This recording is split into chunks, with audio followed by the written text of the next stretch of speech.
Here or near the Sunnyland and Washington area. I was born in the year of 1893. My parents were was Catherine and Andrew Smith. My mother was born in Germany, and she came to America at the age of 15.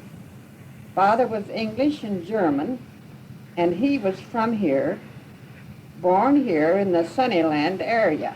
I was born in 1884. My parents were German. This was a farming area. The name Sunnyland was given to it at about 1940. It was then the Goose and Stall and Andrew Smith farms. It was sold and developed in 5 or 10 acre tracts. Then later, Rolling Meadows North and South and Robindale was developed. Yes, we spent our youth here, went to the Hopewell School, a one-room building, where one teacher taught all 8 grades. This building has been remodeled and is now a dwelling. It's at the corner of North School Street and Highview Road. Most of the time we walked to school. It was a mile or even several miles for some of the children. The teacher kept a switch or strap near the door, and when necessary he used it. Of course, only one felt it, but the 50 or more could hear it. The older boys could only attend school during the winter months. There was plenty of jobs and farm work, caring for the horses, feeding and milking the cows, cutting wood for the heating stoves, carrying in water from a well. Yes, there was jobs for everyone in the family. And our evenings were spent reading with an oil lamp, organ or piano, music, and a Victrola, or games. Our first telephone was owned by the farmers. They worked as a group to put up the poles and the wire. That was later taken over by a company. When they wanted better roads, they again done the grading and the graveling. After we had better roads, we got a daily paper delivered and could keep better informed on the different political leaders. And a great deal more could be said on that. But better roads also helped us to get the doctor to come to the house. We had many contagious diseases like measles, mumps, whooping cough, diphtheria, tuberculosis, pneumonia, colds, polio, and others. When I was 7 years old, I had dysentery. And the doctor had done everything that he knew at that time possible. And finally he's going to try one more thing. And he's going to go out and pick blackberries and take the juice and make a blackberry cordial out of it. And that was the only thing that saved my life. I too remember that we had many home remedies. Like turpentine and goose grease was used for croup, and a tablespoon of castor oil was a cure-all. Wool stockings and wool underwear, caps and gloves was a must for most of us. I think the winters were colder then, and as I remember, the high drifts of snow closing the roads, covering the fences. One thing, they didn't have the tools or equipment to keep the roads open. Sometimes we didn't have school for a week or more. Even our teacher couldn't get there.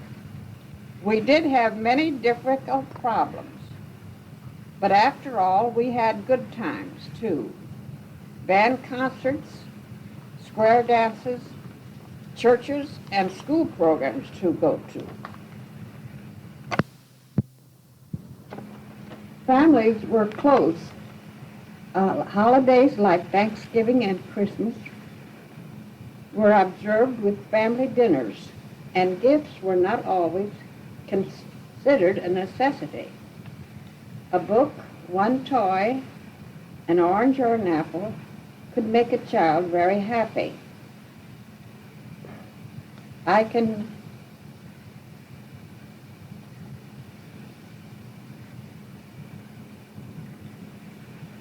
George would like to add something. Oh, yes.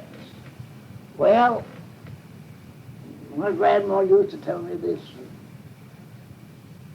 When there was a time when the Indians would come at the door and ask for food, and she'd never refuse them. Whenever they asked for something, they got it. And they left very friendly. We never had any trouble with Indians. And when I tell you another time when my father and mother went down to my grandmother, father and mother, and I was just a little boy at that time. And while they was down there, my father wasn't satisfied. He felt that there was something wrong at home. And he went and walked back home again.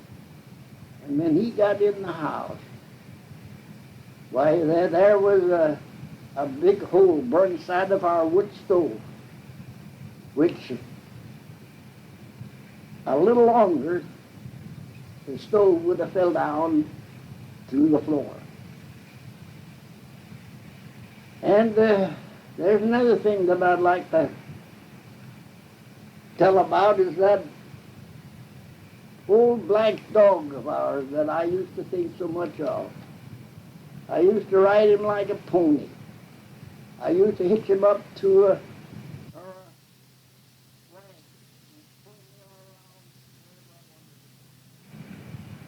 and whenever anybody approached the yard, he had the place, he'd let them come so far, and then that was it.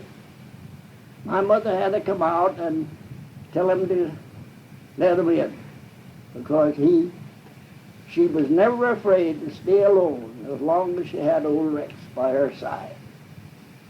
Hallelujah.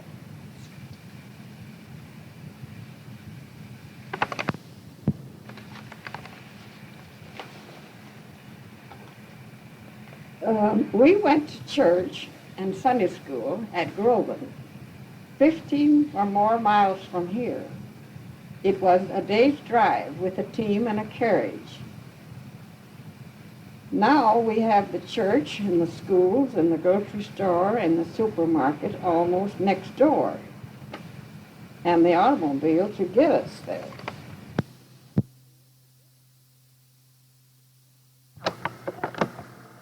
The storm or tornado hit this area about 3 o'clock in the morning of June the 28th, 1924.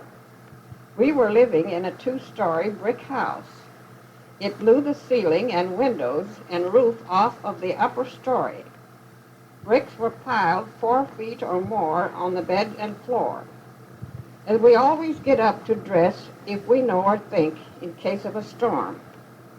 This time we saved our lives by getting up and going downstairs, as the room we was in was the only room that wasn't damaged from that storm. Later we found some of our blankets and clothes wrapped around the trees more than a mile away. We also found a glass globe from the kitchen lamp in among a pile of brick, and it was in good condition. This house is now remodeled and is on Summit Drive. Yes. On my grandmother's side, when they come across from Germany, they come over in the boat, and it took 2 weeks, or more maybe at that time, to come over. And on the way over, the boat sprung a leak, and he was chosen to be one of the men on intervals to pump the water. And on the way over here, he got sick and died. And he was buried in the ocean. I and my brother, we was out hauling walnuts in front of the old log house. And as we was hauling, and I heard a hissing sound. I never paid any attention to it, and later on I heard it again. And I happened to look up, and here was a snake, just about 4 feet away from my youngest brother, with her head up about 2 feet from the ground and just moving on gradually. Well, I just grabbed my brother by the arm, and he's never run so fast in his life since. And that was it. The first thing my mother done, she grabbed the hose. And when she got down there where we hauled those walnuts, the snake was right on top of the walnuts where we had hauled. And what she done, she chopped the snake